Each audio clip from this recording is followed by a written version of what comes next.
Hello and welcome to the Hammer Time recording for the 17th of February 2014.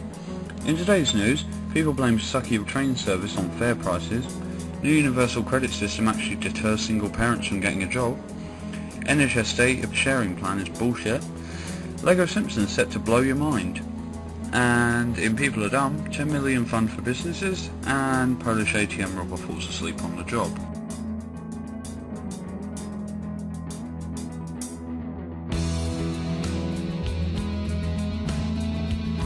How satisfied are you with your train journey?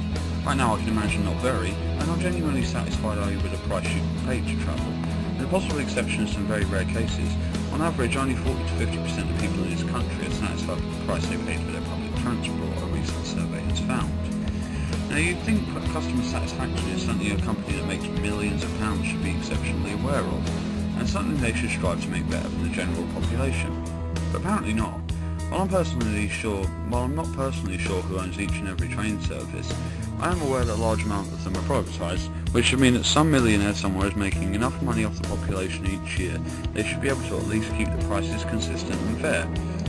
Over the last 6 months, prices for public transport have risen on average over 3.8%, which is quite a scary amount, especially when considering how much the government in this country bangs on about global warming and people using public transport.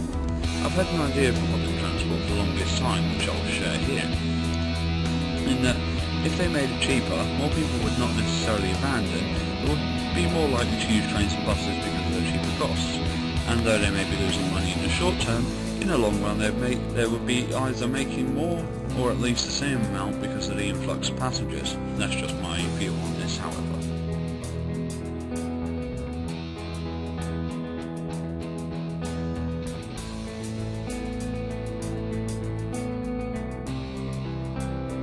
In a ninth short story, the government has brought in some new program which either builds on an older system or is entirely new, called the Universal Credit System, and is actually planning on to deter single parents to not look for work, as the amount they can realistically recuperate is only 70%, while high earners can at maximum only really get 85 or so % back.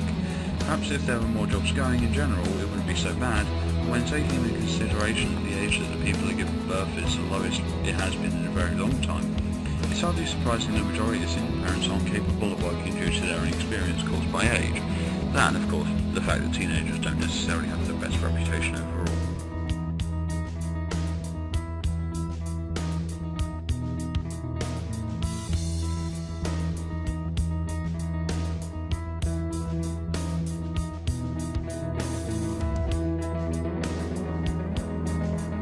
A while back I got a leaflet through the mail, and there's a good chance that those listeners will be also about the NHS beginning to share the details of their patients.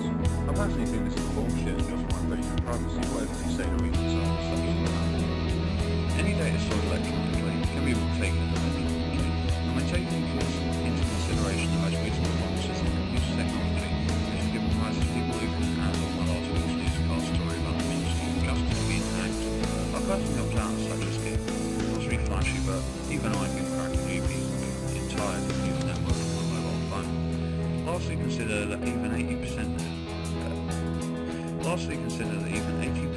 GPs are not entirely certain how the data will be used.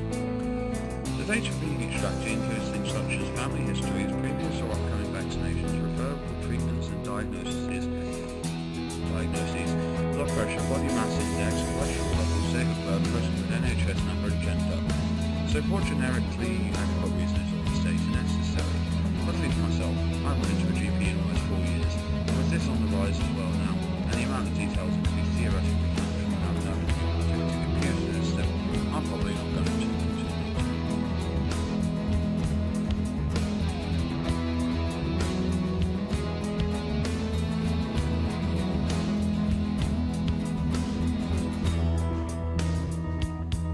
The Simpsons is soon to celebrate its 550th episode in May, part of its 25th season, making it one of the longest running TV serials.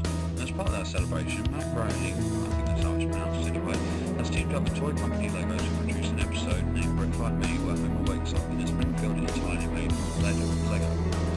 I'm not going to bring too many surprises, watch that space because it's going to be a good one.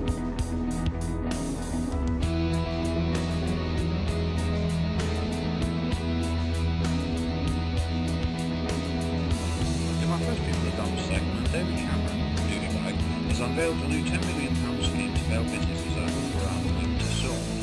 Businesses that have suffered or most specifically flooded during the last fortnight are a large part of the reason this has come about. Now, you as a listener are probably wondering why this is on the People Are Dumb section. Here's why. Last week Wednesday I had a bit of a rant about that foreign aid thing that's screwing us out of 11 or so billion a year. Why are we not doing as previously questioned about and just taking the money we give to other countries and using it to bail out our own shit? It makes no sense to me.